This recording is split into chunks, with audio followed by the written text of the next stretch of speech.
that the known quantity of Hillary Clinton is better than the unknown quantity of one Donald Trump. Now, that is just a sort of a knee-jerk market read that could be very, very wrong.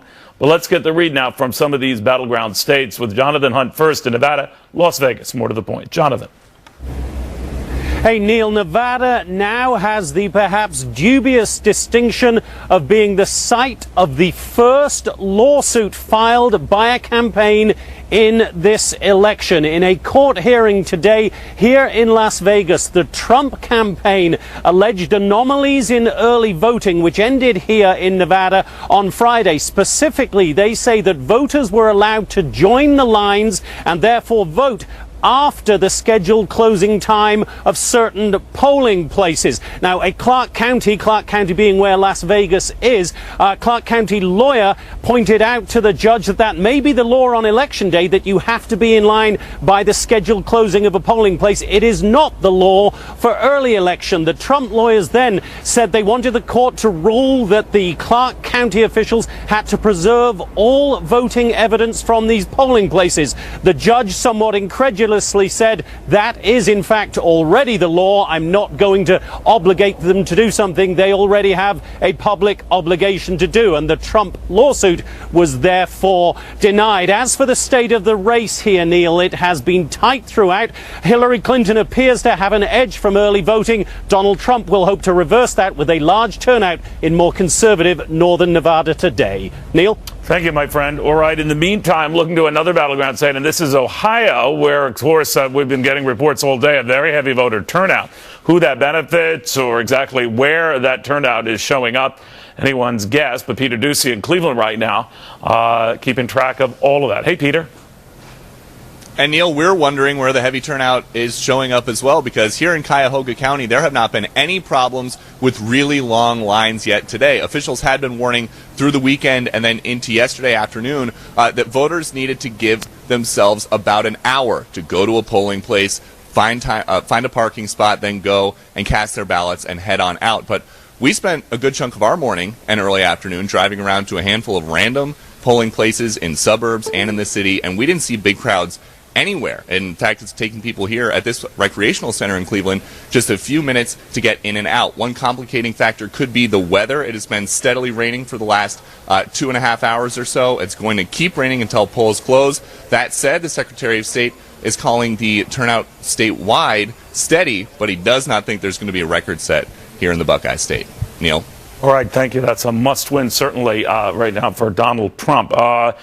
All right, now Fox Business Network, Conal McShane crunching all the data in all the key states, especially the rollout throughout the evening. Conal, what do you have? Well, you know, it's interesting, Neil. We're just about at the time when we can go to our maps here and we'll start to populate what we're looking at with some real data. And as you said a moment ago, under 3 hours from now is when we'll start to get some of the key closing states. We'll look at Virginia and we'll look at Georgia in the 7 o'clock Eastern time hour. But I think the time to circle on your watch, so to speak, is 7:30 Eastern. Peter was out at Ohio, but also the key state this time around of North Carolina, which we can talk about in some more detail in just a moment.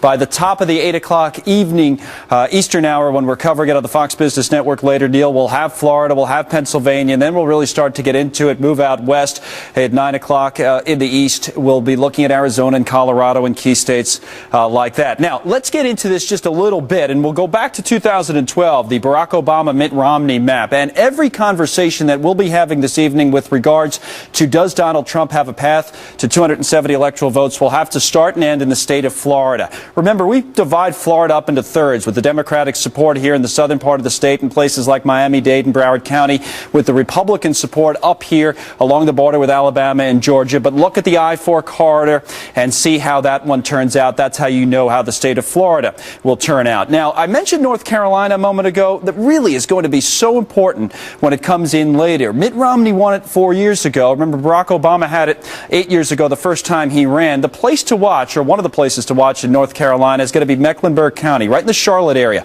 Look how much the president took this county by in 2012 over Mitt Romney, 61-38. So the question for Hillary Clinton on the Democratic side, can she turn out, particularly African-American voters in inner cities, whether it's Charlotte and other places, and make sure that she's able to run up this score to a similar fashion. We'll watch it very closely this evening in North Carolina. Now, finally, as I go back to you, Neil, we could pick a state up here because all the narrative of the story has been is can Donald Trump take a traditional blue state, whether it be Michigan or maybe Pennsylvania, where I just came back from doing some reporting in, and flip it over to his side. One of the keys in Pennsylvania is how does he do in the Philadelphia suburbs? There are 4 counties surrounding the city of Philadelphia. Only one of them, Chester County, went red the last time around. Let's look to see how Trump does there tonight. So we're getting there, Neil. Almost time to have real results. Yeah, let's get ready to rumble. All right. Thank you very much, Connell.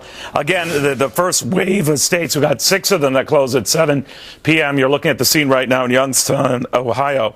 But a lot of tension there. That state is getting a great deal of scrutiny, to put it mildly. Those closing at 7:30 p.m. there, a must-win state, as we said, for Donald Trump. If you buy the conventional wisdom that no Republican can make it to the White House without first winning there, let's get to read of things and how that kind of rolls out tonight with GOP pollster Lee Carter and the Hill's Bob Cusack. All right, so Lee, looking at what has to go Donald Trump's way, what has to go Hillary Clinton's way, those early waves of states, what do you look for? That would include Georgia and Indiana, Kentucky, South Carolina, Virginia, Vermont. What are the kind of things you're going to be focused on? So the things that I really want to look at as the exit polls begin coming out over the next hour or so is voter turnout. What are the numbers of people that are voting and who are they? I want to know the demographics. I want to understand, is it the white vote? Is it the Hispanic vote? Is it the black vote? Is it women? That's going to tell us a lot about who's going to win, because I do believe that our polling model is going to prove to be broken to a certain extent this election cycle, because we've only been focused on likely voters. That doesn't mean people have voted before, and we're already seeing in states like Florida, we have a record number of Hispanics. We have 20% increase in voter in the white vote coming out. So it's going to come down to a lot of new voters this election cycle, and I think that's going to prove to be a very challenging thing for us to know what's going to happen. So looking at those exit polls, trying to figure out who it is that's voted, I think we can start making some extrapolations from there, but it's really anybody's guess, and everything is so close. The last polls that we had yesterday in these swing states were so tight, there's really no way of knowing what's going to happen until we start seeing some of these numbers coming out. Yeah, they were all virtually in the margin of error, save only a couple. But Bob, let me ask you a little bit about the early surge in Hispanic voting we're hearing, and that was thought to be an instant, especially in states like Florida, beneficiary to Hillary Clinton, but of course it leaves out the fact that many of those Hispanic voters are Cuban Americans. I guess it depends on the generation, but it's not a lock that they're all Hillary Clinton voters. Or what's your read? Yeah, no, that's right. And Mitt Romney struggled with Hispanic voters in 2012.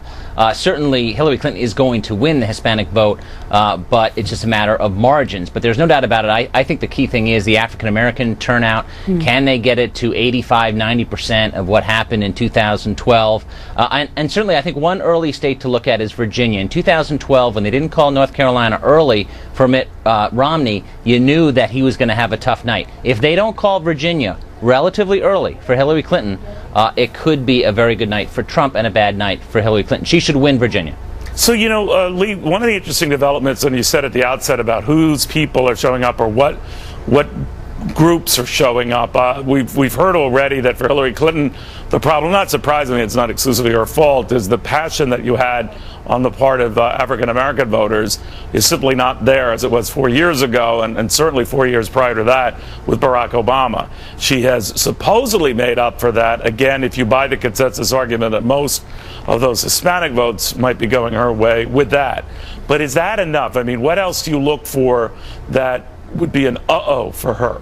That alone is not enough. I think we also have to see the single women come out and vote. The single women are more than 75% are likely to vote for Hillary Clinton. And so if we see a lot of the single women coming out and voting, you know that she's having a very, very good night. A lot of this is coming down to enthusiasm. And we've been talking about the enthusiasm that exists between Donald Trump supporters and Hillary Clinton supporters. And that's a big, it's a big thing. Over the last week, we have seen Trump's enthusiasm has gone up, her enthusiasm has gone down. I don't know. We've been wondering what is the result of Comey coming back and saying there's nothing new to see here. Is that going to make her base more enthusiastic? Is that going to make people who question her more likely to come out and vote for her? There's so many variables right now, but I would be looking right now to see the numbers of single women coming out to vote. Bob, real quickly as well on Florida, if you don't mind my going back to that. It's such a crucial state. Everyone says that if you're Donald Trump, you have to win it. Hillary Clinton doesn't have to win it. That's a consensus.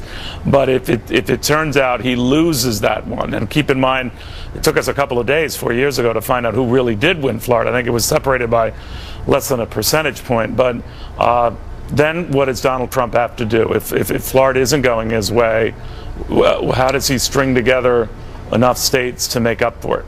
Neil, it's a tough road at that point. If he loses Pennsylvania and Florida, then you've got to look at Michigan. Remember, President Obama and Hillary Clinton were in Michigan yesterday, and if you told me a year ago that the day before the election that they were both going to be in Michigan, I'd be like, wow, that's astounding, and maybe she's in trouble. So I think he'd have to tear down that blue wall. Wisconsin, Michigan, win Iowa, win Ohio. Is it still possible? Yes, but I think he's got to win Florida, Neil.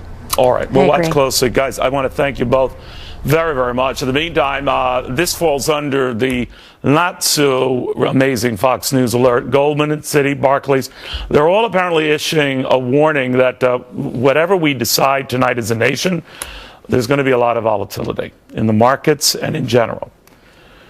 All right. Home Depot co-founder Ken Langone on that next.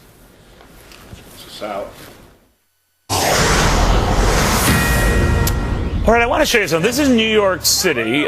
These are voters who are wrapping lines around blocks here. That's very, very heavy turnout we're hearing in New York. Depending on the voting precinct and the locality, of course, you're hearing stories that are pretty similar. Of course, when we finally crunch the numbers, we'll get a real idea. This is just sort of like a visual, anecdotal case that, at least in New York, there's a great deal of pent-up interest in this race. Now, New York, of course, on a national level is Hillary Clinton's state to lose, rich in electoral votes, and for as long as I know, it's been, I think, dating back to maybe once with Ronald Reagan, an instant Democratic win. But again, that shows a lot of people there. They do have a lot of referenda up for votes here in the city here.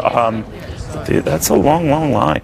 All right, I have Ken Langone here, the Home Depot co-founder. Apparently I don't realize that Ken pays attention to this show, so when I was kidding his cohort in crime, Bernie Marcus was also a guest here, and that neither of them were very handy. Well, unfortunately, Mr. Langone heard that, so I was hoping to talk behind his back and not realize that he in fact did hear that.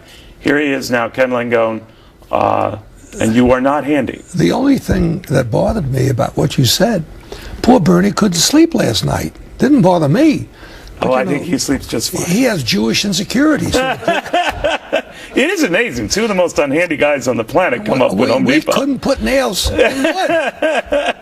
All right, well, what do you think of this race right now, the way you see it? You're obviously for Donald Trump. What do I think? I'm glad it's over, almost over. Yeah. I'm glad and I feel so bad for America. The issues and the challenges this country has ahead of it, big time. The deficit, foreign relations, Middle East, education, entitlements. These are all things that need to be addressed. And neither Canada really did. I don't think they know what they need to address. Yeah. The tragedy, I said off camera, the tragedy is the wrong people run for public office. But why would anybody in their right frame of mind want to get in that cesspool? And that's exactly what it's become. That's what I was kind of saying to you. I mean, did you ever entertain Never. this? And why not? It's just because my wife would have divorced me, and I love her too much, okay? Yeah. No, seriously. It is a demeaning and grueling process, isn't it? You can dramatically improve it if you have term limits. Yeah. If you have term limits, people know I'm going there, I'm going to do my thing, and then I'm going home. But you turn these people into political classes, into professional paths. They're there perpetually. Tonight, there's going to be winners and losers. The first thought all the winners are going to have tonight across America is getting reelected again the next time. Right, their next focus. You know, you've seen some of this market reaction, what's going on. I know you don't put much stock in it here, but the stock market seems to like Hillary Clinton. And I've had our Charlie Gasparino into it. Why? And says, well, the argument is she's a known quantity, Trump is an unknown quantity. Do you buy that? I don't know if she's a known quantity any more than he's an unknown quantity. Look, the big issue is we're going to have to take some pain in America. I don't care who you are or what you do. When we start to look at the deficit, when we start to look at how out of control we are in terms of interest, paying people peanuts, pension funds are going to go broke. Insurance companies are going to. This is not healthy for us as a nation. No, we keep kicking the can and we don't address and we this. Got to take some pain. Do you think whoever gets in? I've heard this argument a lot. The chickens come home to roost. They're an automatic one-term. That wouldn't be bad to me. Look. I view where we are right now as the equivalent of a drunk hitting bottom. Right this minute. I think America, all this anger, all this voter turnout, these are not happy voters. These are not people coming out to vote saying, hey, we love what you do and do more of it. These are people that are saying we're fed up. Normally, if there are enough of them, Ken, they go for the challenger, in this case, Donald Trump. Do you think so? I think the anger of the American people is so profound and so deep that they don't know why they're angry anymore. All they know is they're angry, and they know look, unemployment. Whoever the hell believes 4.9% is our unemployment rate, there's a bunch of bridges over here. I'll give them all the bridges for $1. They can buy them off. This unemployment rate's 10, 11, 12% right now. Yeah. In other words, so many people have dropped out of the workforce. And look at income inequality. There's another issue we have to deal with. The biggest issue of all to me is education. Public school education in America is a disgrace. It's not bad. It's pathetic. It's an absolute disgrace. We, the most developed nation on earth, and this is the best we can do? So these long lines who share a lot of your angst, normally when there's a large protest and anger out there, it benefits the renegade candidate. Now, that supposedly is Donald Trump, but it's not reflected. But it in all may the not polls. Be this time. It may not be this time. All right, look, it's like a great wine. Maybe it ripens in 5 years or 9 years or 13. The fact is, the American people are getting closer and closer to the reality that their leaders have failed them badly. Who of these two is better equipped to deal with this? All the stuff you outlined. I think probably Trump. And I'll tell you why. You can say a lot of bad things about Trump. Look at every building he built. Oh, he's a business genius. Gets them done. They're beautiful. Look at Woolman Rink. The city screwed around for 4 years. He takes it in 6. There's a lot of things I wish were different about Donald Trump. But if you want to look at accomplishments, you know, people talk about his problem with subcontractors. Seems to me that he has no trouble getting subcontractors every time he does a project. But business guys have a tough time in a political world, don't they? Yeah, because they want to get things done. Right. Look at the nonsense of the Congress of the United States the last 16 years. Obama takes office 8 years ago today, maybe today. Right around. Public education has gotten dramatically worse in 8 years. If he wants to do anything to help the disadvantaged people in America, the most he can do, give them a good education. Give them a good education. So good seeing you, my nice friend. You've done very well for yourself without being handy. Bernie, if you're out there, he lied yesterday, Bernie, okay? You both couldn't know which end of the hammer to hold up. Good to see you. But that's fine. That's fine. I'm not the only one. Good seeing you. All right. Good seeing you. Ken Thanks for having Langone. me. Calls it like he sees it. More. He's already leaving. He's so annoyed. I can't blame him. We'll have more. All right, we're getting news out of Durham County, North Carolina. This is in the Raleigh area. The North Carolina State Board of Elections office has directed Durham County to use paper poll books throughout the day after technical problems with electronic poll books were encountered in some of the precincts. The issue arose earlier on when they were checking in voters when they would come in to vote. It had nothing to do with the ballots, so their argument that there was some sort of a ballot rigging was not the issue, just that they prefer everyone post paper ballots. And they are not, it looks like, going to interrupt or extend voting as a result. So the regular closing hours will be the same. I believe that state closed at 7:30 p.m. Am I right on that? Yes, 7:30 p.m. So they think with this accommodation, there's no reason to extend voting in that state. Another very closely watched battleground state. All right. By the way, not just for president there in that state, for example, there's a governorship and a Senate seat, but also these Senate seats and the battle for the U.S. Senate is very, very much being scrutinized here, because if Hillary Clinton were to win tonight, all she needs are 4 more Democrats to win tonight in their Senate battles, and she has got the United States Senate under her control in that event. Molly Line in Concord, New Hampshire, with the latest on probably the more focused battle for the New Hampshire Senate race. Molly. Absolutely, Neil. There's been strong turnout here in the Granite State, as there generally is. Very savvy voters here in the state. They have some hotly contested races before them. But if you want to talk about the Senate race, you're absolutely right, Neil. This could have a big impact on what happens in the U.S. Senate. It's the incumbent Republican Senator, Kelly Ayotte, that's facing a very tough challenge from the Democratic governor of the state, Maggie Hassan. Both of these women have strong name recognition. They have long resumes, and they have powerful get-out-the-vote machines behind them. They've been crisscrossing the state, doing the retail politics that it takes to win here in New Hampshire. We had a chance to check in with both of these candidates in recent days.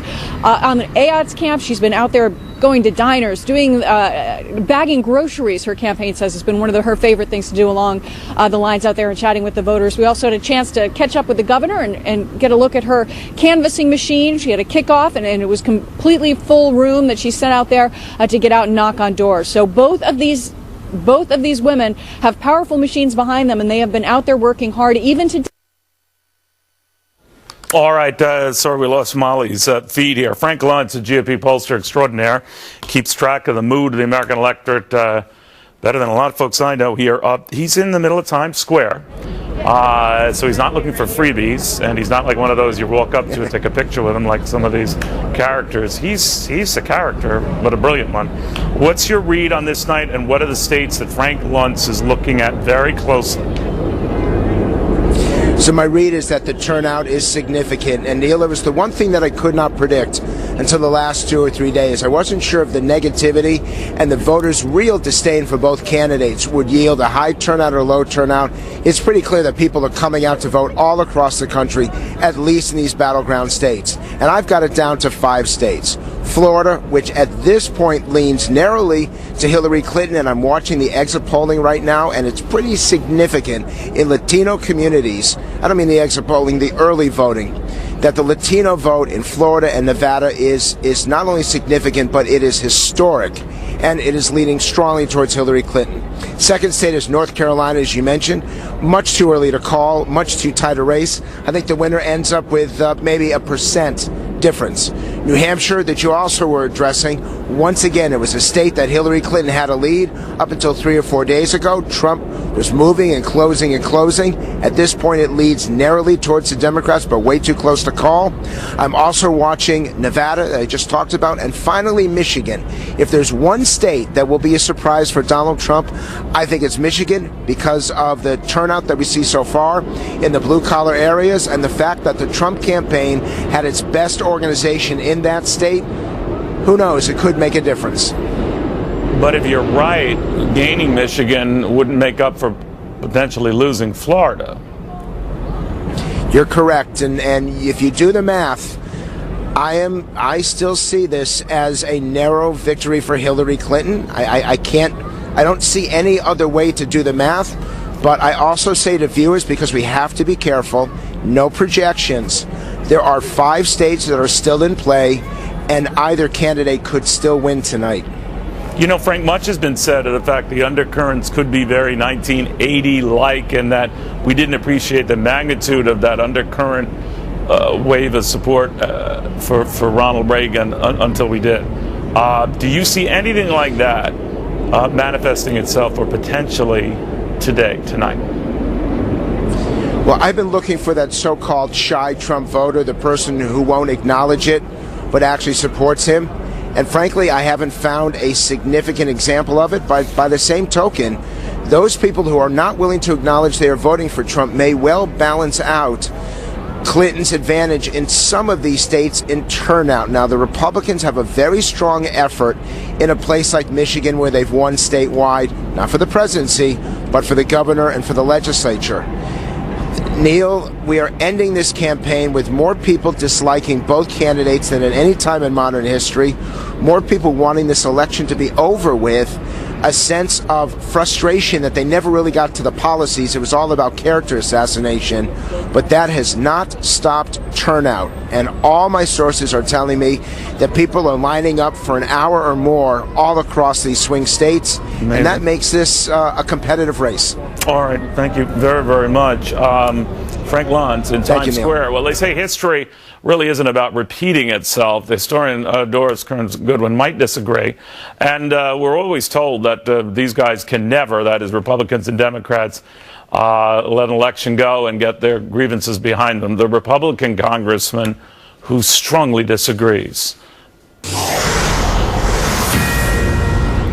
All right, the scene right now for control of Washington, for control of a third of the United States Senate up for grabs, all of the House up for grabs, of course, the White House itself up for grabs. Missouri Democratic Congressman Emanuel Cleaver. Congressman, very good to have you. I'm sorry I misidentified you as a Republican. Of course, I knew better. And I haven't even gotten into my multi-hour coverage yet, Congressman, so imagine what I'm capable of screwing up. It's very good to have you, sir. How do you think it's shaping up? All right, we just the House of Representatives. Oh, go ahead. I'm sorry. Go ahead. I think the House of Representatives is probably going to remain in the hands of Republicans, although the Democrats are going to pick up some seats, maybe 10 seats.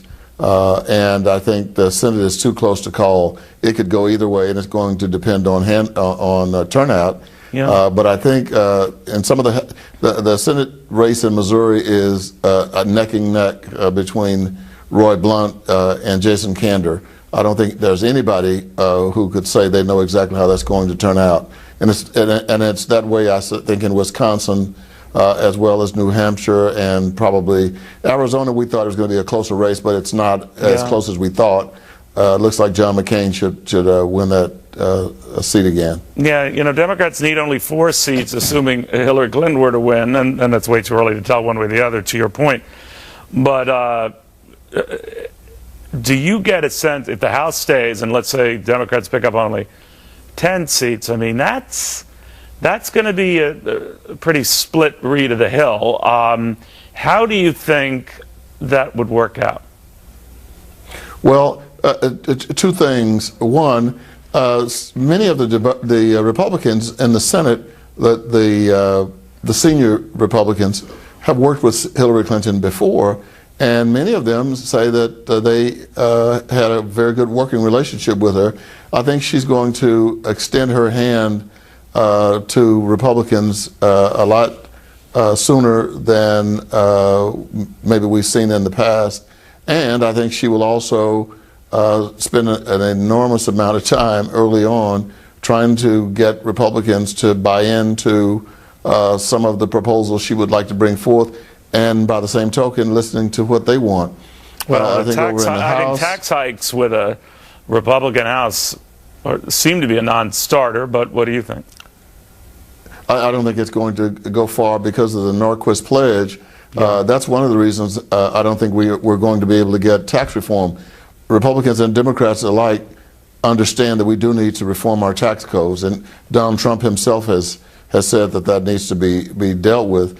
But because the Norquist pledge, where many of the Republicans have signed a pledge that under no circumstance would they vote to increase taxes, and if you have a tax reform package, that means that some people's taxes, some corporations' taxes will go up while others would go down. And so the Norquist people say, even if there's a change in the tax code, don't budge. That's a tax increase. All right, Emanuel Cleaver, thank you very much. Democratic Congressman, Missouri, a minister also by training here, so he's good at keeping the peace on both sides. A quality that might come in handy, depending on how things go tonight. I guess either way they go tonight.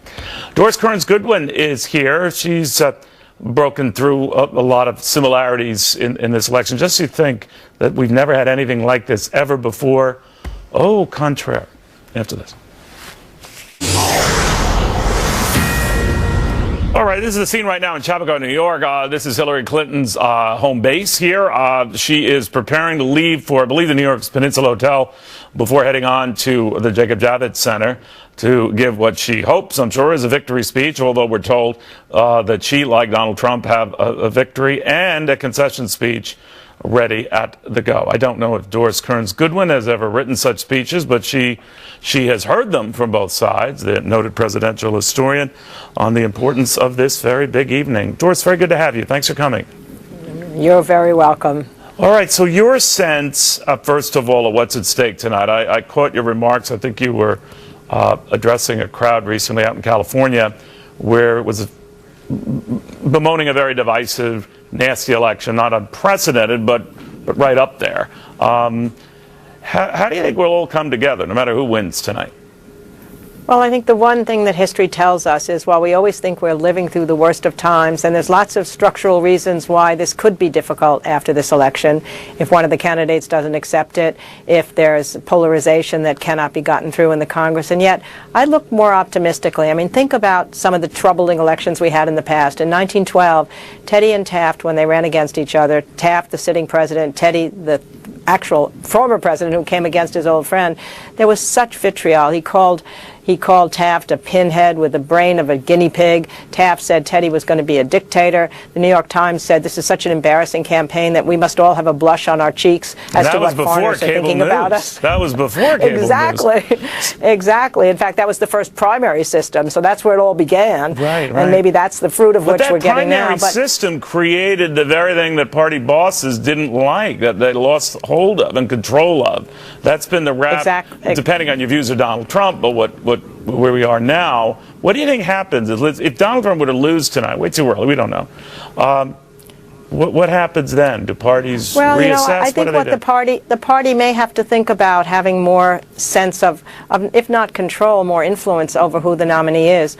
I mean, parties are supposed to exist mainly for nominating a candidate, and in the old days they did it in the conventions, and then we came home, and then suddenly we had 2 months only in the fall for the election. I think many of us would love to go back to that. It's hard to turn your back on democracy once it's gone forward, which a primary system recommends. But still, the Democrats had more control this year because they had more superdelegates that were there for Hillary from the beginning. The Republicans ceded that control to the primary. But, you know, many of those Democrats are bitter and angry about that process, and it might not matter and Hillary Clinton wins, but it leaves raw nerves. No, I understand. It's really a tension, but it's a real tension in American life is if the parties mean anything at all, you want the party leaders, if you trust them, to have some greater say in who the person is. Now, the interesting thing that happens after 1912, as bitter as that was, eventually Taft and Teddy reconciled their own personal relationship. Eventually, the Republican Party, even though it lost then to the Democrats, they then win 3 presidential elections. They've come back together, the progressive and conservative wings. So we've seen that as history. We saw Al Gore in that incredible problem that he had with Mr. Bush. It went 36 days before the election was even decided, and he comes out and gives a speech that says, I will meet Bush. I want to heal these divisions as soon as possible, reminding people that when Stephen Douglas lost to Lincoln, he said, we're all patriots now first. So history allows you to hope that when a person gets the mantle of the presidency over them, there is a sense that we're going to give legitimacy to that person. But it really depends on the size of the victory, right, Doris? I mean, obviously that was such a nail-biter. You could make the argument that Hillary Clinton or Donald Trump, if it's a real close one tonight, would be looking for any avenue, any opportunity, much as, now, he didn't formally challenge it. John Kerry looked at Ohio, or his people did, in 2004. If it's close enough or could make a difference in a crucial state, all legal options are open, right? Well, on the other hand, though, look at President Nixon when he lost the first time in 1960. You're right. I mean, look how close that election was. And I think, and it was a good decision on his part. For the good of the country, he did not contest that. As I said, Al Gore went right away after it finally was decided and said, you know, we are all in this together. The rule of law, the Supreme Court has spoken. Even way, way back when Jefferson beat Adams, and it was the first time the Republicans had won because the Federalists had been in power. It was the first peaceful transfer of power. And he comes right out and says, we're all Republicans, we're all Federalists. So it's going to depend on whoever the loser is. A lot is weighing tonight on the dignity and the willingness, I think, of that loser to look at the election and know what his responsibilities or her responsibilities are to the country. But, you know, some of them are so close, right? I mean, if you just go by polls going into this, Florida separated by a point, Pennsylvania by 2 points, Michigan 3 points. Within the margin of error, so anything can happen. But regardless of whether one accepts the other, I'm just worried about how the nation then moves forward. We've had 16 years of this acrimony, very little getting done. I talked to Emmanuel Cleaver, of course, you know, as a minister by training and tries to work with both sides. But he was just saying, Neil, it's very tough in this environment, right or left. So can you see anything approaching normalcy returning to Washington? And by the way, this is looking at Hillary now leaving Chappaqua.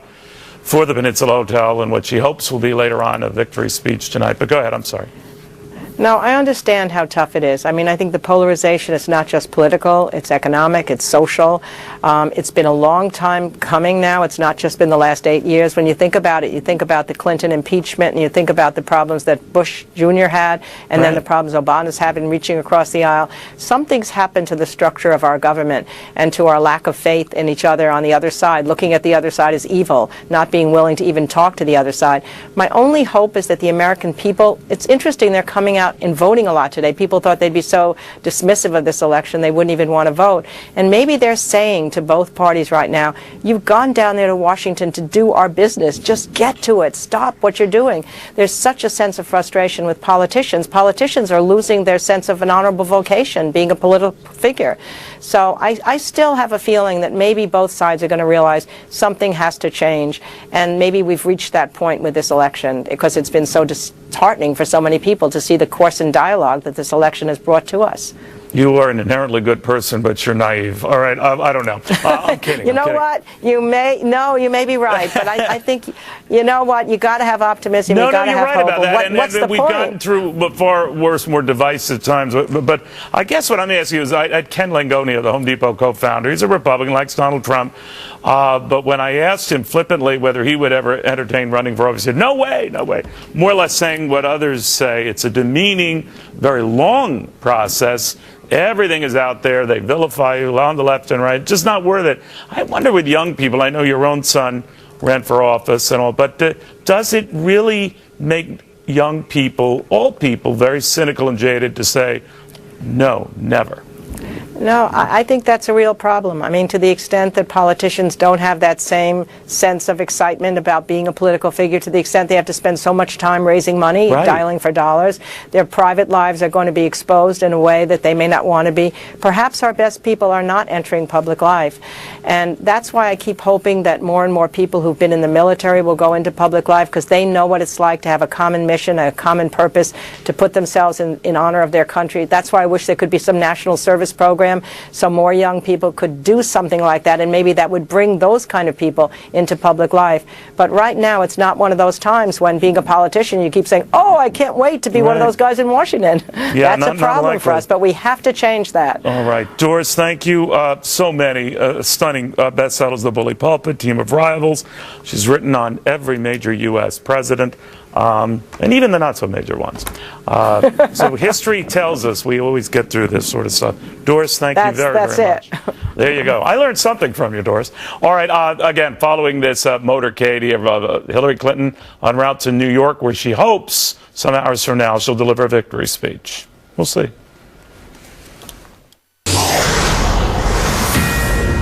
All right, we've been telling you about these long lines in New York City. Rob Schmidt has seen them up close himself. They look incredible.